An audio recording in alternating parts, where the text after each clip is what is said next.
મંદિરમાં હું મુરણા શીતલ ફરી એકવાર આપનું હાર્દિક સ્વાગત કરું છું. આપણે નેક્સ્ટ લેક્ચરમાં યુનિટ નંબર પહેલો છે આઈડેન્ટિટી ધેટ એની અંદર એક વાર્તા હતી કે અ કી ટુ હેવન સ્વર્ગમાં જવાની ચાવી એનો એ પાઠનો આપણે અભ્યાસ કર્યો હતો જેમાં તેનાલીરામન અને રાજા એક ઠગ સાધુની વાર્તા હતી. એ વાર્તાનો અભ્યાસ કર્યો હતો અને પછી એક્ટિવિટી નંબર એ હતી કે જેની અંદર સાચા અને ખોટા હતા એ આપણે 11 વિકલ્પો જોયા હતા.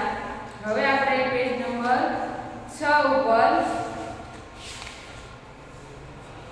કે નીચેના જે વાક્યો છે કોણ બોલે છે એ તમારે લખવાનું છે. Who is this sentence about? નીચેના વાક્યો કોણ બોલે છે તે લખો. એ હું તમને લખાઈશ. તો સૌપ્રથમ પહેલું જે વાક્ય છે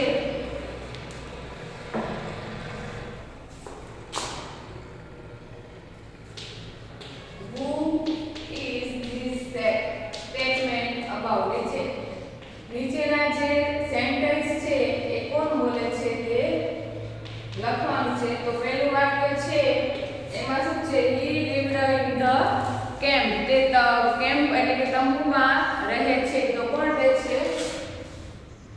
સાધુ. He took out coins from his pocket. તેના હવામાંથી સિક્કા ઉછાળે છે. આવા કોણ બોલે છે? વિલેજર 2. પછી ત્રીજું વાક્ય છે he rushed to the સાધુ. સાધુ પાસે ખસી જાય છે. કોણ? તેનાલી રામન.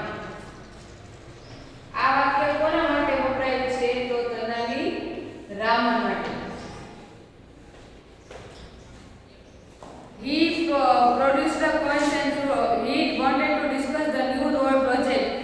તેને નવા જે રોડના પ્રોજેક્ટ વિશે ચર્ચા વિચારણા કરવાની હતી. તો આ વાક્ય કોના માટે વપરાયું છે? તો ધ કિંગ, રાજા માટે. પછી પાંચમું વાક્ય છે he produced coins and fruits from the air. તે હવામાંથી સિક્કા અને ફળ ઉત્પન્ન કરે છે. તો કોણ? સાધુ. નીચેના જે વાક્યો છે એ કોના માટે વપરાયા છે અથવા તો કોના અંગે છે આપણે લખવાનું છે. હવે છઠ્ઠો પ્રશ્ન શું છે? he plucked the first hair from the sadhu's beard. તેણે સાધુની દાઢીમાંથી એક વાળ ચૂંટ્યો અથવા તો ખેંચ્યો. તો આ વાક્ય તેનાલી રામન. સાતમો પ્રશ્ન he came from the Himalayas. તે હિમાલયમાંથી આવે છે. કોણ? સાધુ. આઠમો પ્રશ્ન he took away the shed. તો આ શું આવશે? આસિસ્ટન્ટ. તેણે તે કોથળાનો ચોખાથી ભરેલો કોથળો ઈશારા દ્વારા તેને લઈ ગયો. તો આ કોના માટે? આસિસ્ટન્ટને ઈશારો કર્યો હતો. કોને? સાધુએ. તો આ જે આઠમું વાક્ય છે કોના માટે છે? આસિસ્ટન્ટ માટે એટલે કે નોકર માટે. હવે એના પછી સી એક્ટિવિટી છે કે જેની અંદર પ્રશ્નોના જવાબ લખવાના છે. હું જે રીતે લખાવું તમારે એ રીતે તમારે પ્રશ્નોના જવાબ લખવાના છે.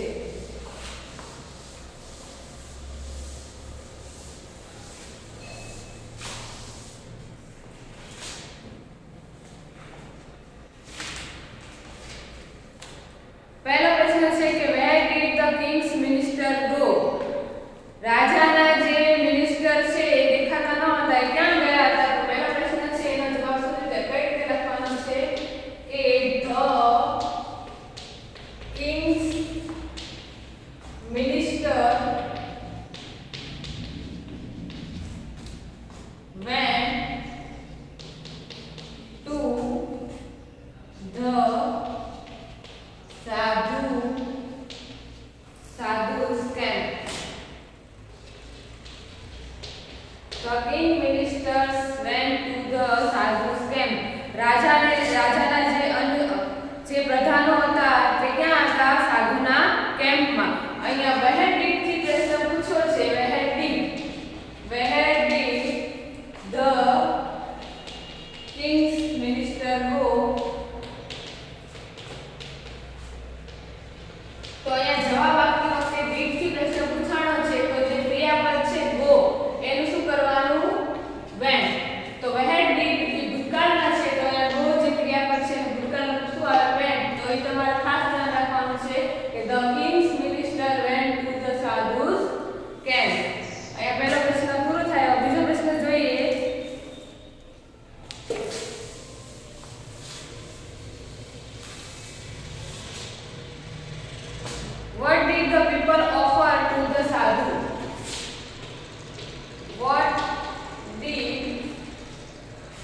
the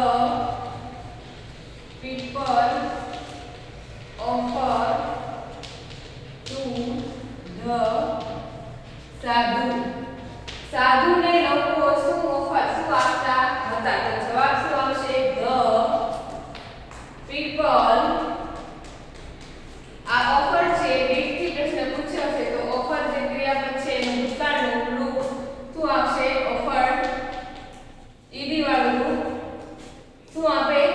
ગોલ્ડ કોઇન્સ, સોનાના સિક્કા, ક્લોથ્સ એટલે કે કપડા, એનિમલ, ગ્રેન્સ ઘઉં અને vegetables and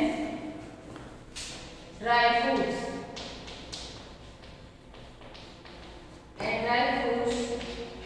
to the sadhu. હવે બીજો પ્રશ્ન શું છે કે what did the people offer to the sadhu? લોકો સાધુને શું આપતા હતા? તો the people offered and રીતથી પ્રશ્ન પૂછ્યો છે તો offer જે ક્રિયાપદ છે ભૂતકાળનું રૂપ offered gold coins, clothes, animals, grains, vegetables and dry fruits to the sadhu. હવે ત્રીજો પ્રશ્ન જોઈએ. What did the sadhu do by puja? What did the sadhu do by puja? તો જવાબ શું આવશે? the sadhu could cure illness and made people rich by puja. તો what did the sadhu do by puja? તો જે સાધુ છે એ શું કરે છે? તો the sadhu could cure illness and made people rich by puja. લોકોને બીમાર હોય તો સાજા કરી દે છે અને લોકોને શું બનાવે છે? રીચ એટલે કે ધનવાન. હવે ચોથો પ્રશ્ન જોઈએ.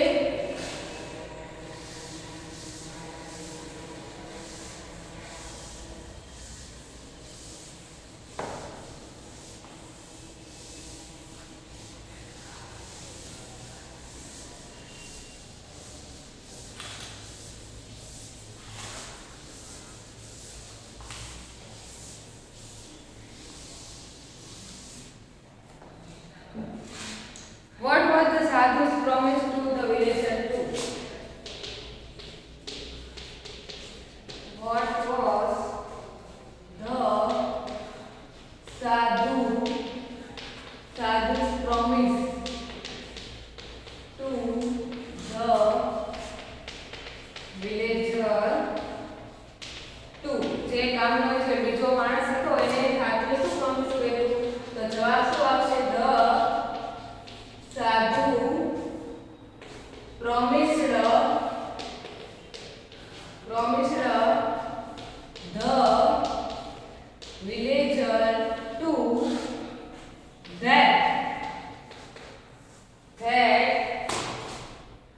he would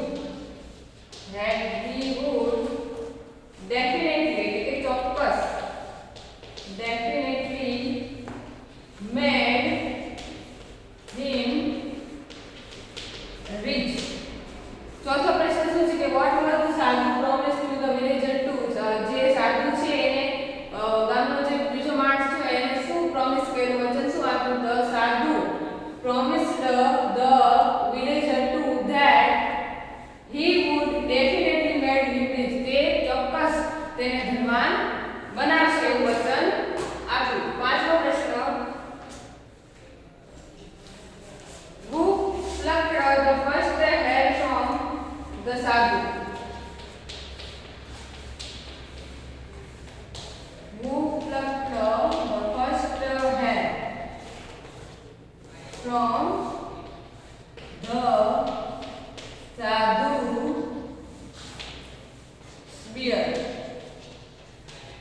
કોણે સૌથી પહેલો જે વાળ છે એ સાધુની દાઢીમાંથી ખેંચ્યો હતો? તો અહીંયા મુખ્ય પ્રશ્ન પૂછાણો છે, તો અહીંયા વ્યક્તિનું નામ આવશે. તો કોને?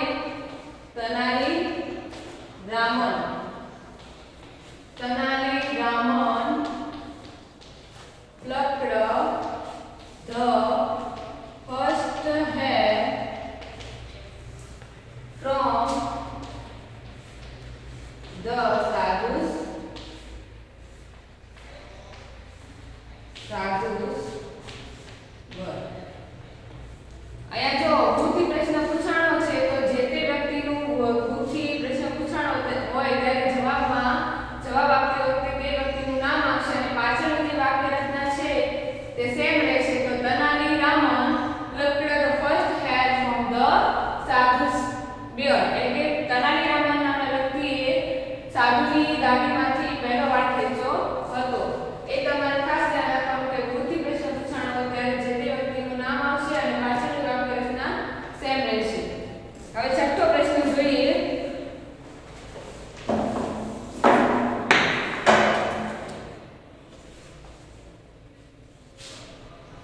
What should we do to become rich, get a job and remain healthy?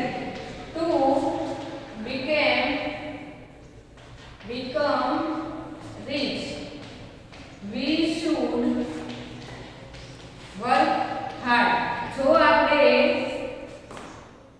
પૈસાવાળું અને ગેટ જોબ નોકરી મેળવવી હોય અને હેલ્ધી તંદુરસ્ત રહેવું હોય તો આપણે શું કરવું જોઈએ? કામ કરવું જોઈએ, work hard.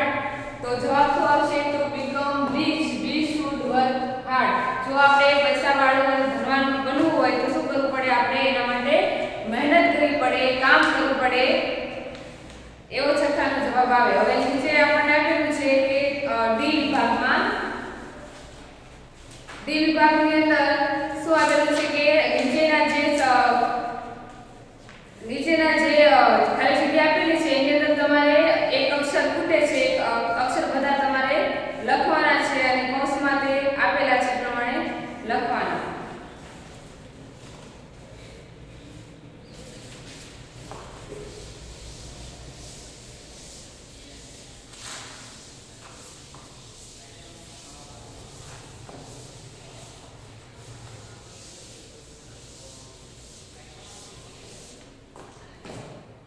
Find the words from the lesson that mean the following. The first letter is pointed in bracket. નીચેના જેવો અર્થ દર્શાવતા શબ્દો પાઠમાંથી શોધીને લખો અને દરેકનો અક્ષર કૌંસમાં આપેલો છે. A country ruled by a king.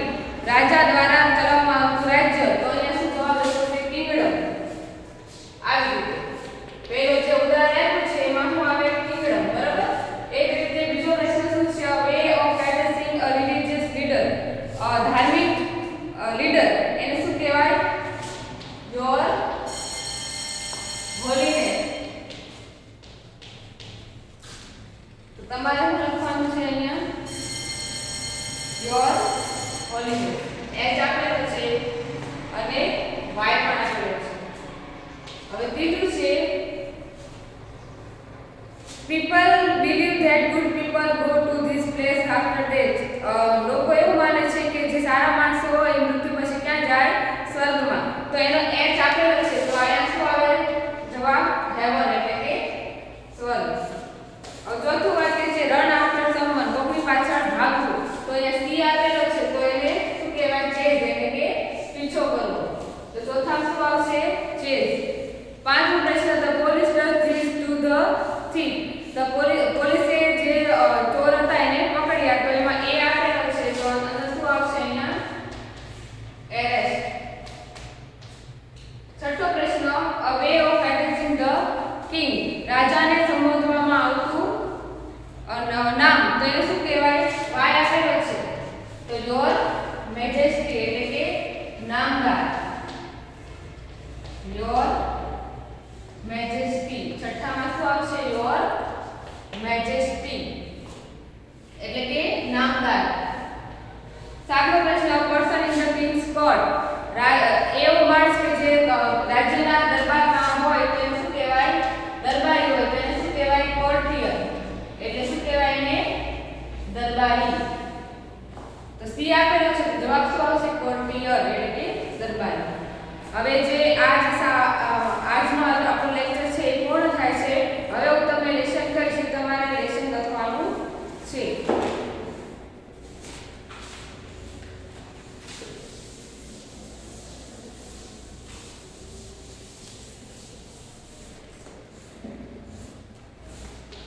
આજે